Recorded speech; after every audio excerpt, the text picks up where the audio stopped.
SummerSlam में Brock Lesnar वापस आ गए थे। उन्होंने F5 मारा था जॉन सीना को और अभी फिलहाल उनका मैच ऑफिशियल हो गया रसल पालोजा के लिए वर्सेस जॉन सीना। लेकिन इसके बाद क्या है?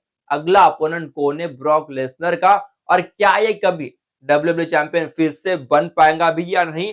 और जो मैं यहाँ पे सोच रहा हूँ वो है कोडी वर्सेस ब्रॉक लेसनर की कहानी फिर से चला सकते हैं। उसकी हम बातें दोस्तों आज वीडियो में करेंगे। लेकिन उस टॉपिक के ऊपर आने से पहले बात कर लेंगे रसलमेनिया 43 के बारे में, यानी कि सऊदी अरेबिया के बारे में। जीईए के चेयरमैन ने बता दिया है कि रसलमेनिया 43 यानी कि 2027 का रसलमेनिया होने वाला है एट द सऊदी अरेबिया। ये उन्होंने ऑफिशियली कंफर्म किया है और साथ ही में और बहुत जल्दी शायद से डब्ल्यूडब्ल्यूई के ऑफिशियल शो के ऊपर ये अनाउंस भी कर लेंगे। और ये पहला रसलमेनिया है जो कि आउटसाइड यूएसए होने वाला है, ठीक है ना? तो बड़ी बात है और शायद इस शो का सेटअप बहुत बड़ा होने वाला है, ठीक है?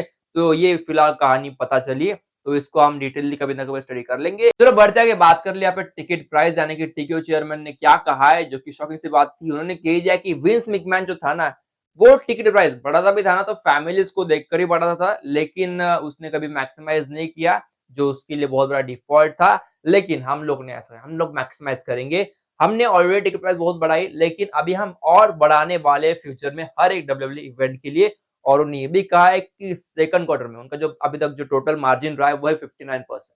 और हाँ, यूएफसी तो बहुत आगे है, उन्होंने कह दिया कि यूएफसी टिकट प्राइस तो बहुत ज्यादा है, उसके मुकाबले में डब्ल्यूडब्ल्यूई बहुत पीछे है, ठीक है? उनका कहना है डब्ल्यूडब्ल्यूई बहुत कैच करना है और हम उसके ऊपर काम कर रहे हैं। तो ऐसा उन्होंने कहा है। टिकट प्राइस भाई डेफिनेटली। और हमने इसकी बात किया था रसलमैनिया के दौरान की टिकट प्राइस इतने हाई हो चुके हैं, तो वही चीज यहाँ पे फिर से आ रही है कि टिकट प्राइस फिर से बहुत ज्यादा हो चुकी है। तो उनका ये कुछ कहना है टिकट प्राइस के बारे में, शायद उनको और बढ़ाना है फ्यूचर में। तो फिलहाल यही कुछ चीजें, ये चीज थोड़ा साइड में रखो।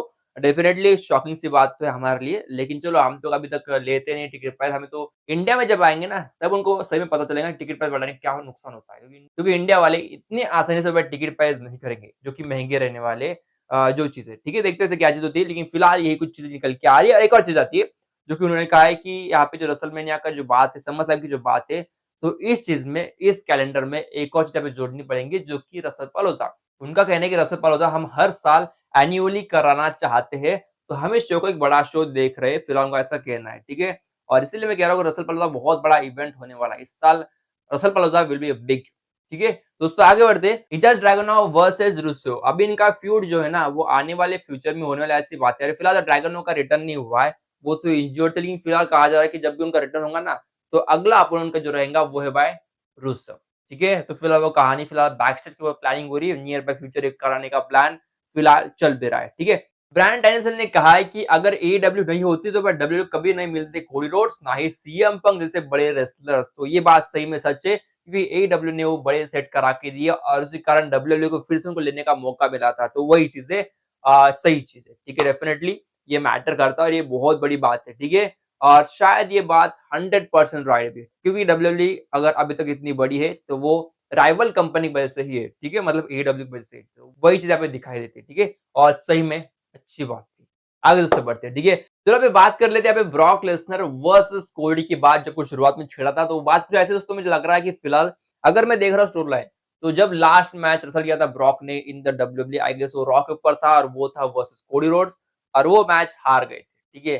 तो मुझे जो लग रहा है वो ऐसी चीज है फिलहाल की ब्रॉक लेसनर का और फिर से कंपनी में है, तो जो अधूरी कहानी रह गई थी बंदे की वो कंप्लीट करेंगे। और शायद मुझे वही लग रहा है कि ब्रॉक वर्सेस कोडी का प्लान हो सकता है आगे जाके, और शायद ये प्लान जो रहेगा वो होगा फॉर डब्ल्यूडब्ल्यू चैंपियनशिप, और वहां पे मैं देख रहा हूँ बंदे को एज अ चैंपियन।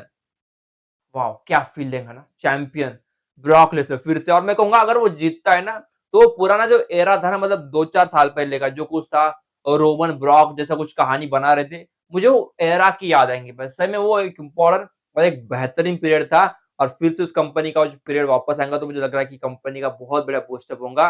और शायद जरूरी भी है कि अभी कोडी को हराना चाहिए। बहुत हो गया कोडी का यार, बहुत हो गया। अभी कोडी फिर से चैंपियन मुझे लगता नहीं, होना तो चाहिए। तो क्या चीज़ है फिलहाल कहूँ तो वही चीज़ है। अभी दोस्तों फिलहाल वीडियो में रुकता, मिलते कल।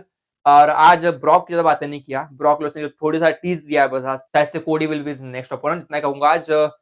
रोमन भी हो सकता है, फिलहाल नहीं, रोमन तो वैसे फिलहाल 1 साल के लिए पूरा बिज़ी है, तो उसका तो कोई शेड्यूल अभी तक बनेगा नहीं ब्रॉक के साथ। तो कोडी एक ऑप्शन है, और शायद अगर पावर में आना तो Seth Rollins will be one of the best choice. देखते हैं वैसे क्या चीज़ फिलहाल यहाँ पे बनती है। तो दोस्तों वीडियो में फिलहाल यही रुकता हूँ, ठीक है? मिलते कल।